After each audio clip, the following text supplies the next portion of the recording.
and welcome to the Dundee FC segment here on Clement's Pizzeria, The View from the Stands. I'm Ethan Hampton of the Dens Park Choir, and I'm joined by fellow Dundee fan Nicola Ironside. Nicola, glad to have you on. And of course, on Saturday, it was Dundee 6, Airdromedians 1. 24 goals scored across the League Cup campaign so far, the most recorded by any team since 2016. Life's pretty good so far, being a Dundee fan, eh?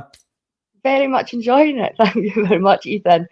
I can't remember the last time I've actually looked forward to going to League Cup games, especially. That sounds bad, but it's true. I know I'm not going to use the terminology, but there's a tag that we'll get from certain fans in regards to silverware. So yeah, you're right. It's the first time I can actually get excited myself, like looking forward to cup games. But looking into that game as well, we discussed off air previously. You were actually at the game. I only managed to get about 85 minutes online. Unfortunately, I had priorities elsewhere. But you know, 6-1 victory against a side that were technically playing some good stuff. I know they got battered 5-0 previously against Ayr United on the Friday night, I think, for the BBC cameras. But still, quite an enjoyable afternoon, and again, a decent result for Dundee.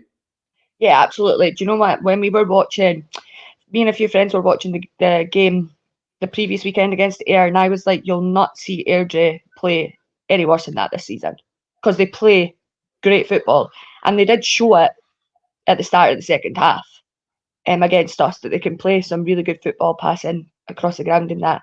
But very, very good result for Dundee. Yeah, no, I remember watching them play. I don't know if I saw it live or maybe saw it on a watch back, but they went to Pittodrie and played Aberdeen, and they only got beat, I want to say 2-1, and they gave Aberdeen a right good game. And the feeling was not only they play good football, but they've shown they can go toe-to-toe with higher opposition. They won't be mugs. And I was convinced that battering off Ayr was going to be a complete one-off, a fluke. But lo and behold, we've done one better and given them 6. No, we were looking at stats before the game as well, and we were saying, like, the last time that we played Airdrie, they took us to, it was a 1-1 draw. They took us to, was it extra time or penalties they took us to the last time we played them at Dens? And I was like... Yeah, at Dens, you're right. It was 2-2. Yeah, thinking it was a hard game. I was thinking this was going to be a harder game than what it turned out to be. And Rhys McCabe's record in the Cup specifically, they actually did a clean sweep last season in the League Cup. They beat us. They beat, I remember that. Yeah. So I was expecting it to be a much more tougher encounter. I don't mean that in a disrespectful way. I actually think in spells, Airdrie still actually shaped up. Oh, God, yeah. Yeah. I panicked in the second half because Dundee's record of holding on to a 2-0 lead or a 3-0 lead isn't that great. So when we went into halftime at 2-0, and then they came out and they made the 3 subs right at the start of the second half, and I thought, okay, he looks like he's changed shape a bit. It looks like he's put an extra midfielder in midfield to try and bully us in the midfield. And for the first 20 minutes, I panicked. I was like, oh, please don't do this again, Dundee. Yeah, no, my trousers were light until were heavy until the 10 men. That's when I felt a bit more at ease, and I had to explain to someone next to me why you can't trust Dundee with a 3-goal lead. But no, of course, six goals and 6 different goal scorers as well. It's a very healthy habit Dundee have right now, addicted to scoring goals, and of course, 4 of them were scored by forwards. But Jordan McGee, Antonio Portales, not the first time this season they've been in the mix. Probably a really healthy habit to be in. Oh, absolutely. I mean, honestly, I always just... This sounds terrible, but I always just assume that Dundee are just going to score from set pieces, because it seemed to just be the way for so long. Yeah. That it was just either Luke McCowan from free kicks or your corners. So watching the goal scorers progress, like right from the start of this League Cup, even through the league and then to this game on Saturday, like it's enjoyable. You don't know where they're coming from now, which is always a good thing. It certainly feels like Dundee have kind of stepped up to another level in that regard as well, because that's the kind of thing you expect to see. I mean, when you watch bigger teams on bigger stages, I think the likes of like your it's one hell of a comparison I'm doing here. But when you watch the likes of your Arsenals and your Man Cities, and that tends to be the kind of thing they do. I mean, 4 forwards scoring in a game, and yet go in the following week, and some of the goal scorers aren't even expected to start. It's just a nice depth to the squad, nice strength all across that team bond. So I can't remember the last time I've ever felt Dundee having this kind of momentum playing Premiership football at the same time. Oh no, absolutely not. And I always, every transfer window for the past like God knows how many seasons, it's always been, we need a goal scorer, we need a 20 a season. That's always seemed to be our priority, and we've never managed it. So to now know that you've got, as you say, 4 forwards who could potentially provide that for us this season, I mean, can't ask for much more. No, at the minute, anyway. No, it's true. And interestingly enough, a forward who wasn't on the goal scoring list himself was Simon Murray. He's still painfully waiting for that first goal at Dens Park. The question I've actually got for you here in regards to Simon Murray, and he's the club's top goal scorer so far this season, joint with Seth Palmer Holding. They're on 5 apiece.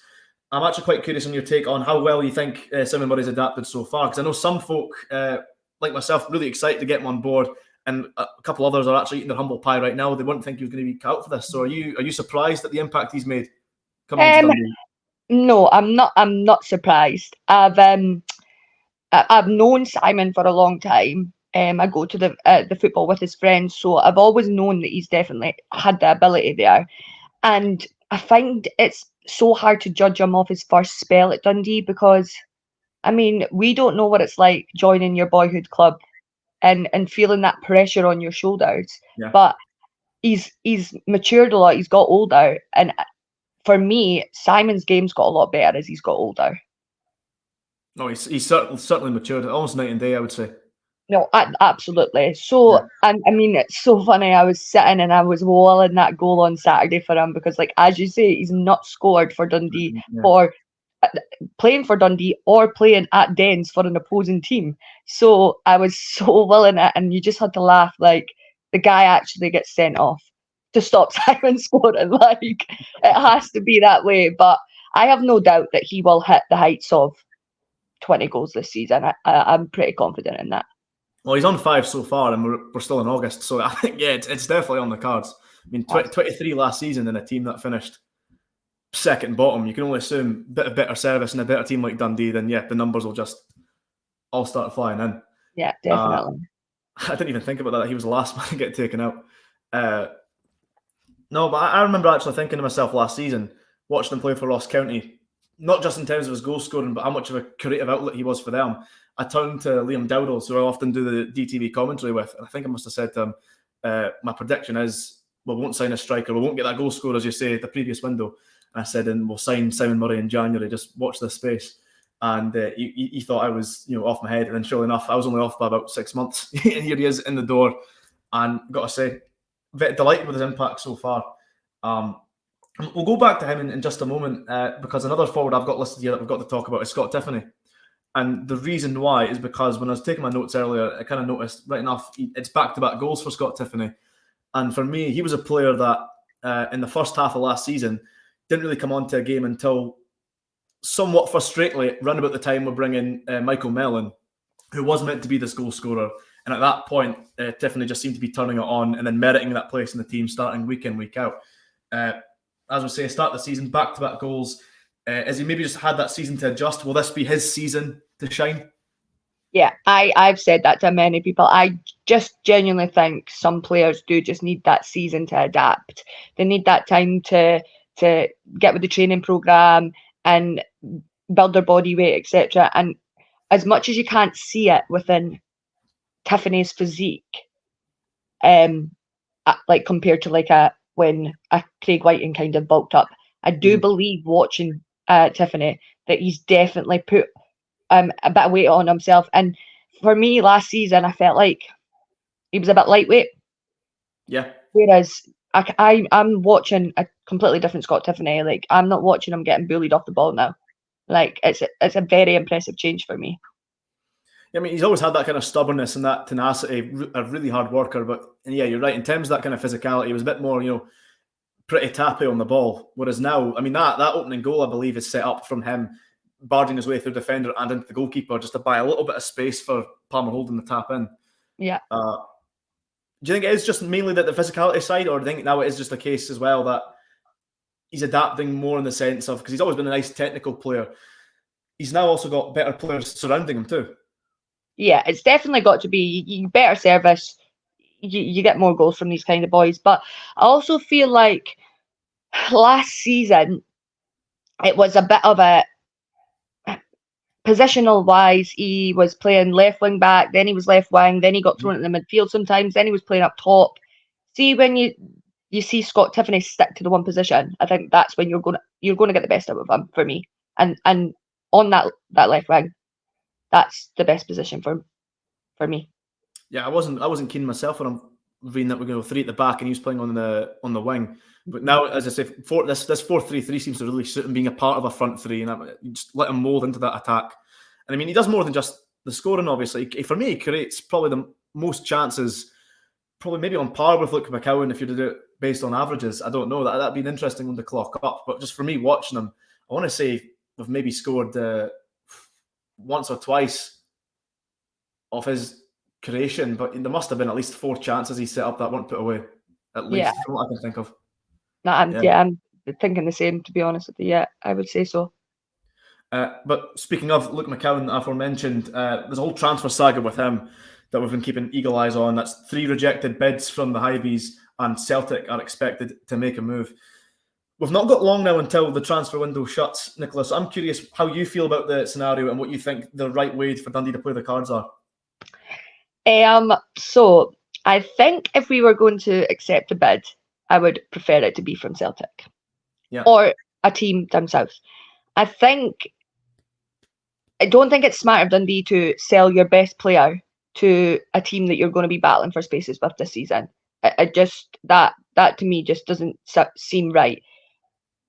Would I prefer to keep him? Absolutely. I think he is worth more to us staying for the rest of the season, and either A, you let him go on a pre-contract in January, or 2, you hope that he maybe signs an extra year and we can get some cash from him at the end of the season. If he was to go, like I say, I would prefer for it to either be Celtic. I know it's his boyhood club. He will win trophies there. They've got 50-odd games this season, so he will be in and out of the squad at some point. I just don't think it's the right move to sell him to any other club around us. No, I agree. You're right. You don't want to strengthen rivals, Premiership rivals that will be competing with places. We're not going to be competing with Celtic for anything in the league.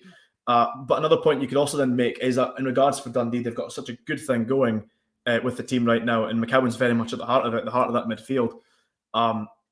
For me, I've already said it here on Salmon's Pizzeria. I think it should be a case that it's got to be either a record-breaking fee or just gamble and be willing to lose him on a free come the summer. Because I just think that kind of player is so invaluable. And we've got such a good thing going right now. You don't want to put a spanner in the works and then find yourself scrambling around looking for a replacement. They have contingency plans, but there's no guarantee that they'll settle in the same way. Because there's more to a team than what you get on the pitch. There's obviously how they affect the dressing room, if the players get the right vibe off them. There's a million ways it can go right, a million ways it can go wrong. So, yeah, for me, I think with Dundee, especially with the momentum they've got now, not just in the league, but in the cups, I think he's very much worth a gamble. You keep him, be willing to lose him on a free. And like I say, if you get a record-breaking fee come deadline day, then I would say that's fair enough. But that's if someone's willing to pay that on a player in the last year of his contract. In agreement with you. And to be honest, I think right now you're only really looking at Celtic, who could maybe give you a record-breaking fee. And for me, if they lose Matt O'Reilly, McCowan, as much as he's got great ability, isn't a like-for-like replacement for a Matt O'Reilly. I reckon Celtic would go out looking for somebody else to replace him. The only really time I could see him going to Celtic is if they do keep Matt O'Reilly and they just think we need squad depth for Champions League, etc. But I'm with you. I reckon you just keep him. I trust Tony Docherty and what he says, that he's got contingency plans. And there's been so many players that have had such praise for Tony Docherty and spotting a player and nurturing them. But the momentum, like you say, the momentum we have at the minute, I think it's just so hard to then bring somebody in so late to the end of the transfer window and nurture them into that team straight away. Yeah, I mean, if you speak to any, I think, Dundee fan of an older age, they probably all have the same story about how this team were great, then we lost so-and-so, and things fell apart. I mean, in my lifetime, Greg Stewart and Kane Hemmings are always like the obvious too. Yeah. I think that was my dad maybe said about John Brown leaving in the 80s was one, but like I said, there's probably about a dozen others, the likes of Tommy Coyne and all that. So it's very much a case that you don't want history to repeat itself. Once you have a good thing going, you don't want to get in the way and interrupting that. But looking on Luke McCowan as well, just in regards to that performance, was two assists again. Maybe adding a couple of figures onto that potential transfer fee. The first one I think was for Scott Tiffany, who we were talking about earlier, an assist from his own half, completely Charlie Adam-esque. Old school assist. Yeah, that's what I like to call it. Old school assist. Yeah, just from your own half, right up to the forward. Great touch. I like that. That's a proper World Cup pass anyway, if there ever was one. And then I think he sets up the one for Curtis Main as well, and he just does obviously an outrageous 360 flick. So if the viewers are listening and haven't actually watched the highlights, I recommend you watch it purely for that, because it's just absolute filth. If I had to pick one for goal of the game, I'm generally kind of staggered, because I appreciate them both for different reasons. Yeah, I'm with you. I don't know. I think it's a hard one, because I think both forwards have kind of added to choosing which goal is better, because like you say, both assists are incredible, but then you've got Tiffany's taking the ball down perfectly for his goal, and then like you say, Curtis May with a 360 back heel, like just the audacity to take it on in the first place as well. It's a good thing I wasn't on comms. I don't know what the kind of noise I actually would have made on the mic. But of course, yeah, as I say, all positive for Dundee until the quarterfinal draw's made, and then suddenly it's away to Rangers. I've had a bit of time to sleep on it, and I don't feel so disheartened by it anymore. But I'm interested in hearing your take. Don't get me wrong, I'm absolutely fed up that we get them every single time. But at the same time, it seems to be that they're not invincible and they're on somewhat of a sugarly peg at the moment. Yeah, I'm not mad at it. Said that in my group chat the minute the draw came through. I couldn't be worse, to be honest. Like, for me, you wanted it. I would have taken anybody at home bar Celtic, but I'm not mad about it. One, because we're expecting it to be at Hampden. I know there's stories going about at the minute that they might be back at Ibrox, but it's looking unlikely for that game. So you see all the stories at the minute. The atmosphere isn't that great at Hampden, and that's one thing that I always dreaded playing Rangers, was going to Ibrox and 50,000 people behind them, and I feel like you were inevitably getting beat any time. Like you say, they're a bit on a sugarly peg at the minute. They're suffering with injuries. Don't think they've got that big a squad depth at the minute to play both League Cup and Europa. And I know they've got the Europa game the Thursday after we play them. So that then, what's the squad going to be? I'm not mad at it at the minute. No, I watched the game against Dynamo Kiev, and I was expecting Hampden to be kind of sold out. The Rangers fans are up for it, and to my shock, a large portion of the ground is empty. 36,000 I said there was there, or something along those lines. Yeah, the atmosphere, and I mean, I had my thoughts at the time, but it's kind of essentially been backed up on other media outlets I've been listening to. They're all describing the atmosphere as toxic, and the Rangers fans getting on their backs. It seems to be that there's a real rustling in their nest at the moment. So for me, I thought about it, and I thought, well, if we're going to Hampden, which we haven't been to since I think 2006. Great now. So in that aspect, Dundee fans will actually be relishing a return. Yeah. In just in that regard, to get to a semi-final against a Rangers team that are playing in a hive, that just seems so, well, not home. It's a neutral venue, of course. It's just the fact they'll have more fans there, but I don't know if that's actually a good thing if it's going to be that kind of atmosphere. Kind of said to the guys in the group chat as well, would you have been mad at taking Rangers in the semi-final at Hampden? No, you wouldn't have been mad. So, okay, it's a game before and you are desperate to get to a semi-final, but essentially you're just looking at it, it's the same venue, it's the same team, but it's just a game before.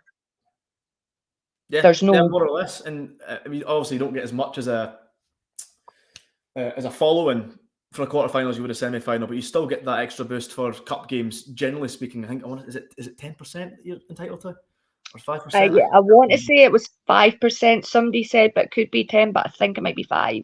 Yeah. So I have no doubt it'd be a great following there as well. And if things stay the way they're going now, it's always been the way. If Dundee are showing up, playing good football, the fans always get behind them and show up in their numbers. It's just when we do show up in their numbers, we're 9 times out of 10 severely let down. Yeah, but the thing is as well, I said to the boys as well that you look at that last game against Rangers that we played just at Ibrox, just at the end of the season, right? We went, was it 3-0 up? We went 2-0? 2-0 up, almost 2-0 up. I was so excited, Carrie would remember. We're at 2-0 up now. For me, last season, it was spoke about all season how we couldn't hold on to a lead, but you're looking at this team this season, and that doesn't seem to be an issue. Yeah. So I'm not going into this game with the dread that I would have had in previous seasons.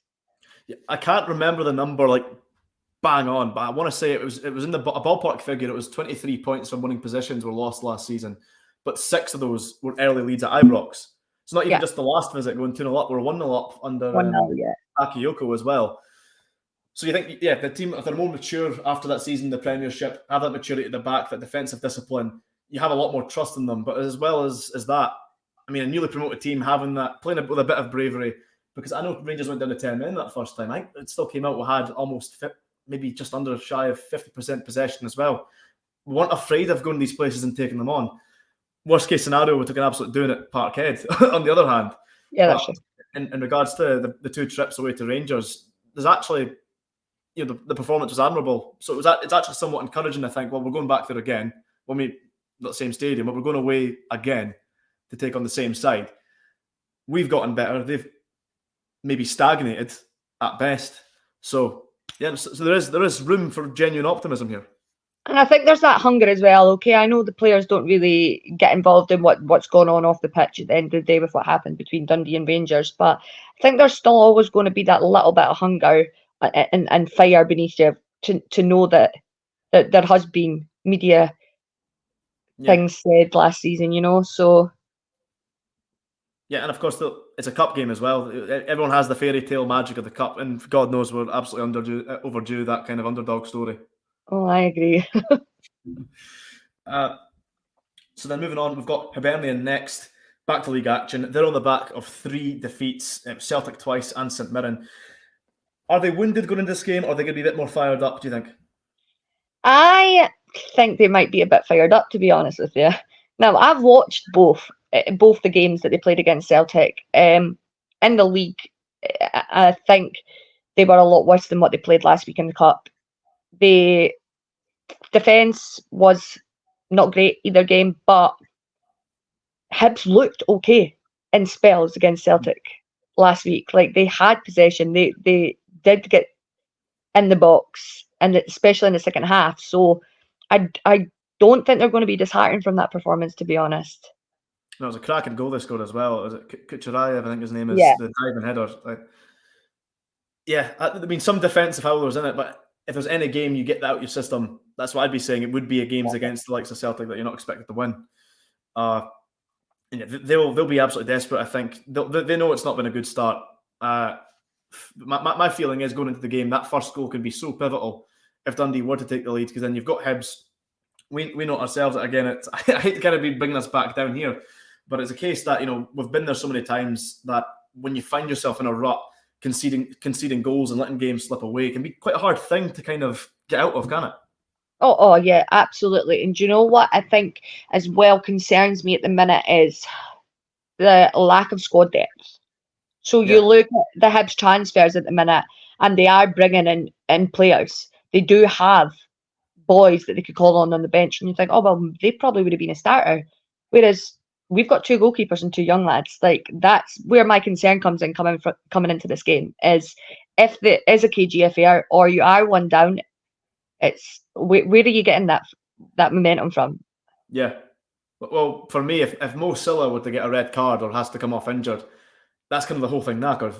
the whole dynamic is then thrown off, and there isn't that kind of natural alternative.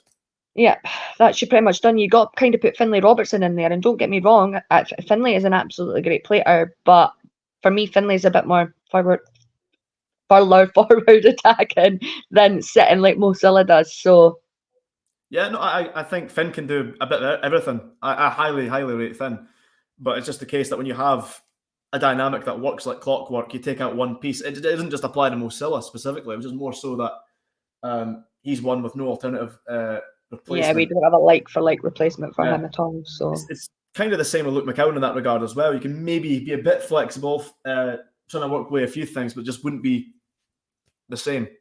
No, I agree. And of course, outside the Old Firm as well, last season there were only 3 teams actually Dundee failed to beat in the league. That was Kilmarnock, Motherwell, and Hibs. So there's still players in and around that group that'll think, well, they'll be seeing it as a very winnable game in their eyes, regardless of momentum, with Dundee coming in flying and, of course, Hibs licking their wounds.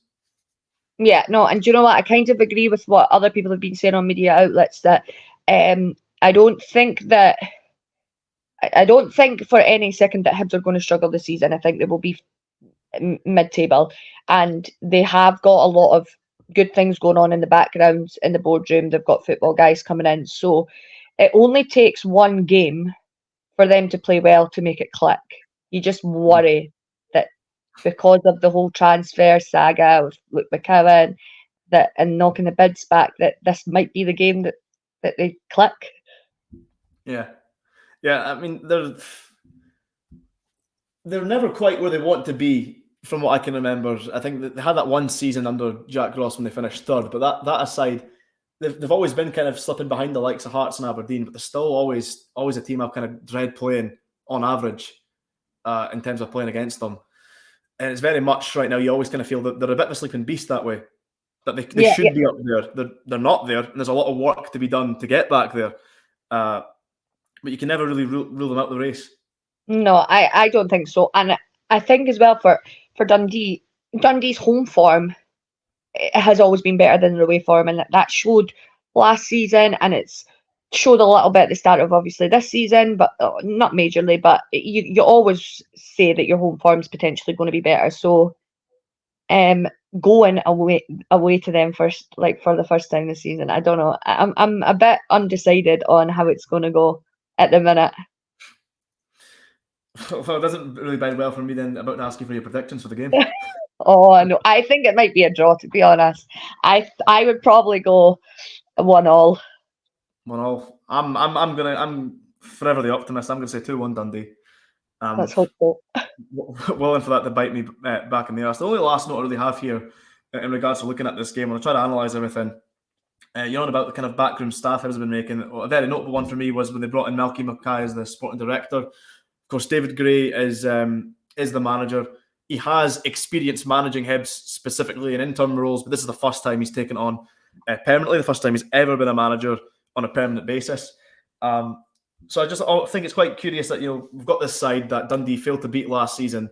They've got that experienced head looking over the inexperienced manager. We had something somewhat similar, although not quite, before, when James McPake was somewhat of a protege with Gordon Strachan. I know, again, it's not quite the same. Strachan had a more fundamental role in regards to the youth academy and was just there if McPake had to chap on his door.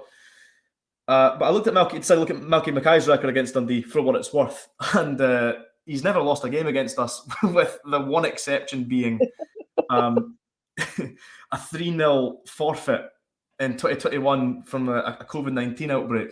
Yeah. Besides from that, he's won three out of four, and then drawn the other one, and that includes a 5-0 victory at Dens Park. And that 0-0 draw was against Tony Docherty last season as well. So it's not as if it's all like from a previous era. Some of it is still fresh material. Yeah, I think it's hard to gauge, because obviously he is overlooking David Gray, but it's hard to tell how much of an input he does have to daily team selections, etc. So it is hard, but it doesn't stand for good reading. Let's be honest. I never done. I did generously leave out the fact we've not won there since 2001. Oh yeah, I do remember that. See, I was born 2001. I've never actually seen us win at Easter Road. That's not the only place I can say that about, frustratingly. But all things have to come to an end. All hoodoos did be broken. Records have been broken so far under the Docherty era. Fingers crossed there'll be another one ticked off the list come Saturday. Nicola, I'd like to thank you very much for joining us on Salmon's Pizzeria here for the view from the stands.